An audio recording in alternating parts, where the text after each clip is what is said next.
बच्चों, कैसे हैं आप। मैं फिर से आपके लिए वीडियो लेकर आई हूँ और आज हम जानेंगे मध्य प्रदेश के प्रमुख राजवंशों के बारे में कि जो विभिन्न राजवंश जगह जगह पर रहे उनके बारे में जानेंगे कहाँ कौन सा राजवंश था।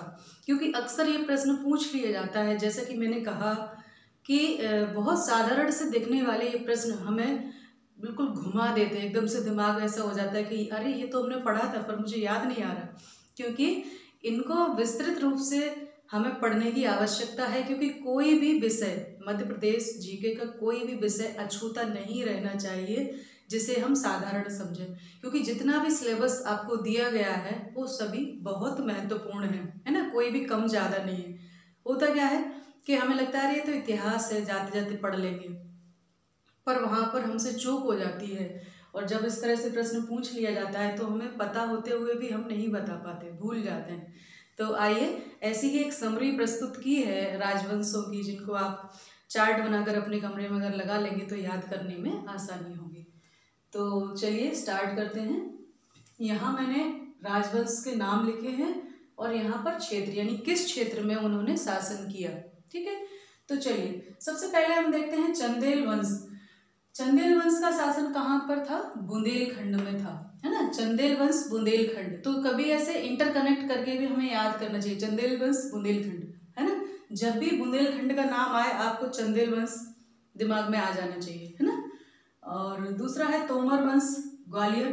तो ग्वालियर का जो किला है, मानसिंह तोमर का किला है, महल है, तो वहाँ हमें जैसे ही तोमर वंश का नाम आए ग्वालियर का किला सामने पिक्चर आ जानी चाहिए, इमेजिनेशन ऐसा। तो ऐसे करके जब हम किसी चीज़ को इंटरकनेक्ट कर लेते हैं तो हमें याद रखने में आसानी होती है ना। तोमर वंश ग्वालियर। परमार वंश जो है मालवा धार।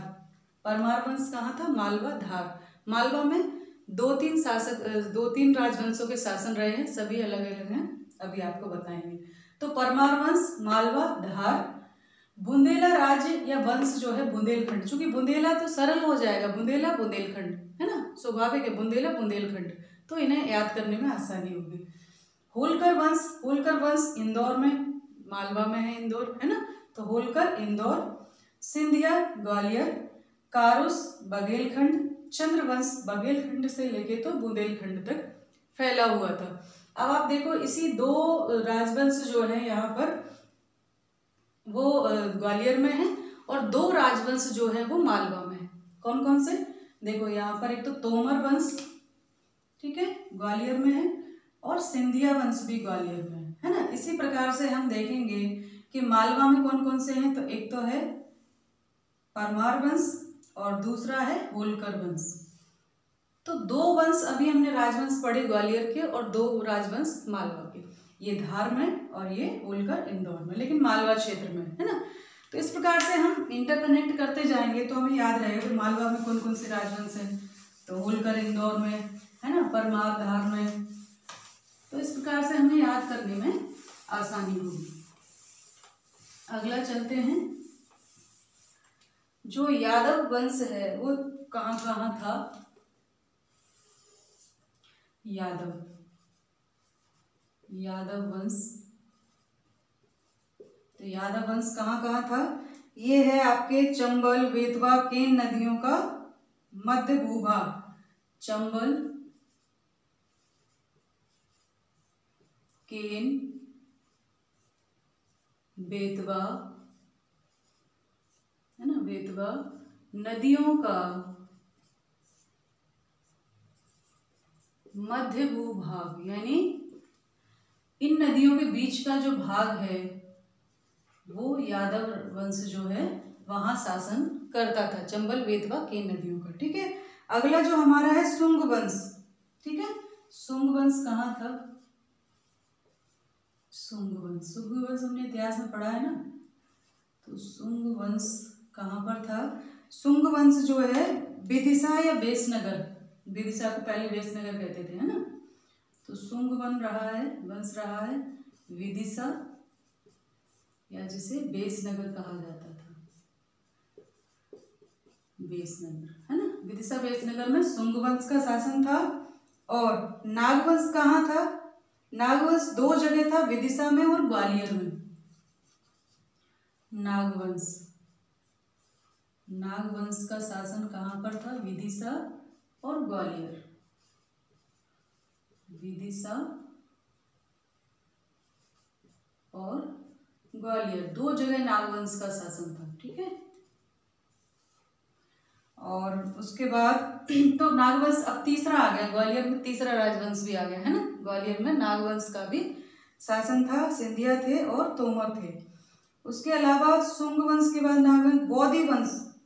बौद्धि वंश जो है जबलपुरी के त्रिपुरी तेवर में। बौद्धि वंश जो है जबलपुर,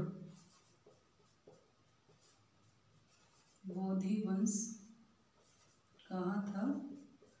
ये था, बौद्धि वंश था जबलपुर, और जबलपुर की कौन सी जगह? जबलपुर के तेवर या त्रिपुरी, है ना, त्रिपुरी, त्रिपुरी तेवर, है ना, ये राजधानियां होती हैं। और उसके अलावा और कौन सा वंश था? मगवंश। ठीक है, मगवंश। अच्छा, ये कब रहा? ये दूसरी सदी में था, ये दूसरी सदी में, यानी दूसरी शताब्दी में, है ना। और सेम यही यहाँ भी रहा, दूसरी सदी में। ठीक है, ये कौन सा था? मगवंश। मगवंश। और ये कहाँ था मगवंश?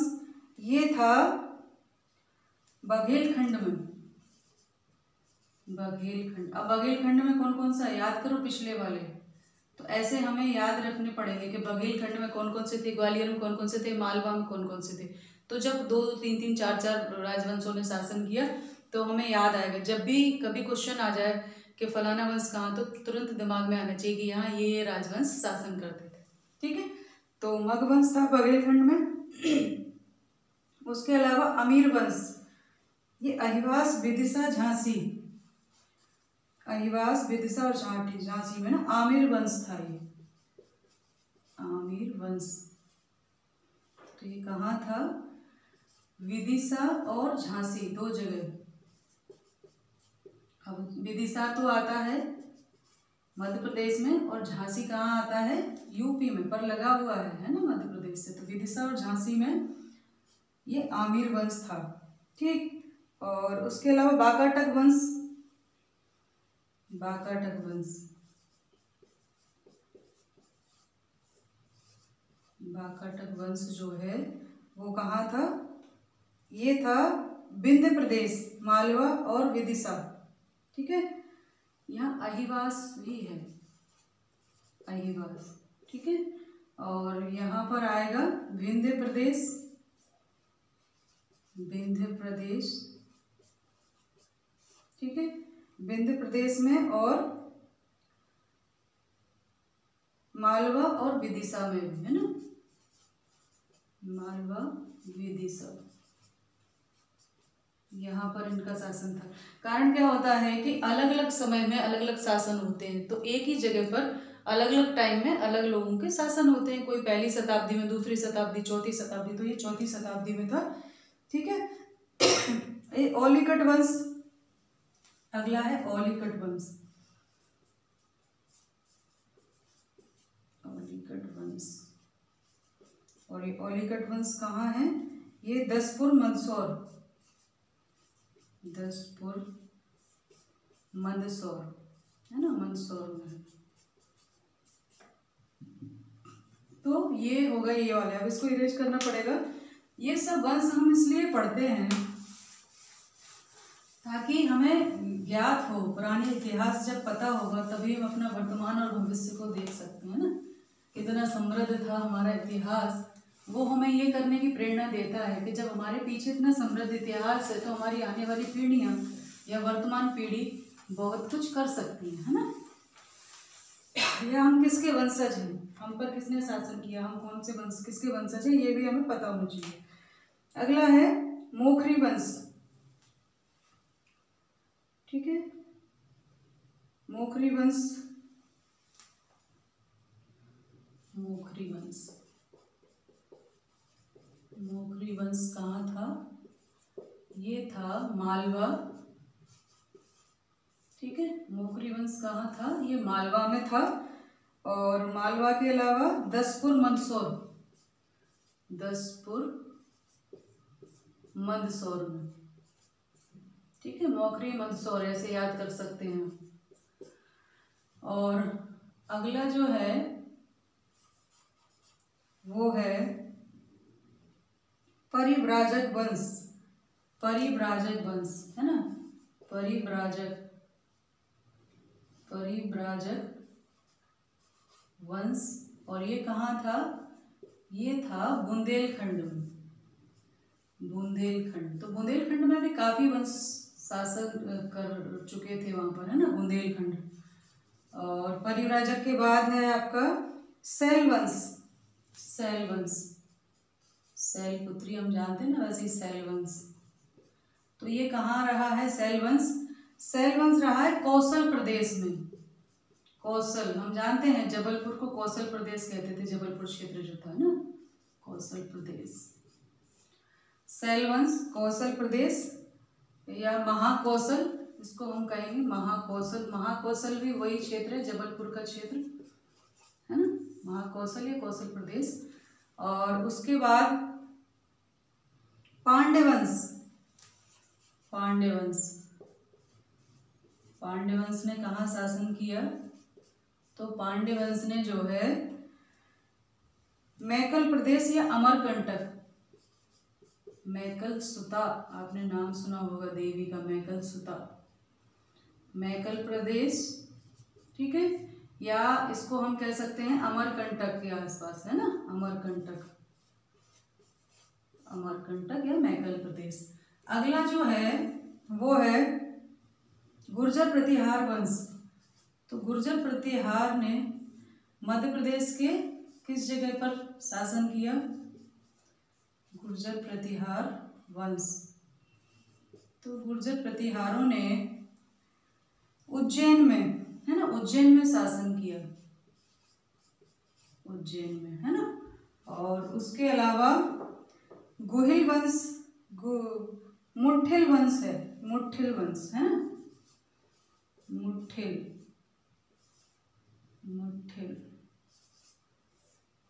वंश कहाँ था? तो मुठिल वंश था मंदसौर में, मंदसौर ऐसे हम याद कर सकते हैं, मुठिल मंदसौर। तो ये मोखरी, मालवा, दसपुर, मंदसौर, परिव्राजक बुंदेलखंड, शैल वंश महाकौशल प्रदेश में, पांड्य वंश मैकल प्रदेश यानी कि अमरकंटक, गुर्जर प्रतिहारों ने उज्जैन में, और मुठिल वंश ने मंदसौर में शासन किया था मध्य प्रदेश के, है ना। तो ये कुछ राजवंश थे। इसके अलावा आगे चलेंगे कि पुरानी जो प्रदेश थे, जिनको कहते हैं कि जो क्या नाम थे उनके, पुरानी जो राजधानियां हैं और वर्तमान नगर हैं, उनके बारे में आगे चर्चा करेंगे। और जब हम ये सब चीज़ें जानते हैं तो हमें उत्सुकता भी होती है और अच्छा भी लगता है ना। जो पुरानी तैयारी कर रहे हैं उन लोगों ने तो पढ़ा होगा, जो नए नए अभी पदार्पण कर रहे हैं इस क्षेत्र में, तो उनको बड़ा कौतूहल लगता है कि अरे ये यहाँ था, इसको ये बोलते थे। हमें बहुत आश्चर्य भी होता है और अच्छा भी लगता है। तो आशा करती हूँ आपके काम की चीज़ आपको प्रेषित की है और काम आएगी बहुत। इनको अगर हम याद करेंगे और इंटरकनेक्ट करके अगर याद करें एक दूसरे से, जैसे मैंने कहा कि जब ये पूरा चार्ट बनाने, तो जैसे हम जोड़ियाँ मिलाते हैं, वैसे अगर हम मिलाएं कि ग्वालियर में कौन कौन से वंश थे, विदिशा में किस किस वंश ने शासन किया, तो ऐसे अगर उनको मिला लेंगे कि ये वंश थे, तो हमें बहुत अच्छे से याद हो जाएगा। और जब भी कोई एक जगह का नाम आएगा तो वहाँ का पूरा पिक्चर सामने आएगा कि हाँ इस वंश ने, इस वंश ने और इस वंश ने शासन किया है। तो ऐसे ही याद करने के जो ट्रिक्स होते हैं उनके माध्यम से, वैसे हमें याद करने में बहुत कठिनाई होती है, लेकिन वो चीज़ सरल हो जाती है। तो इसके साथ ही ये वाला वीडियो समाप्त करते हैं, अगले वीडियो में फिर मिलेंगे। ध्यान रखिए, पढ़ाई करते रहिए। सभी को नमस्ते, धन्यवाद।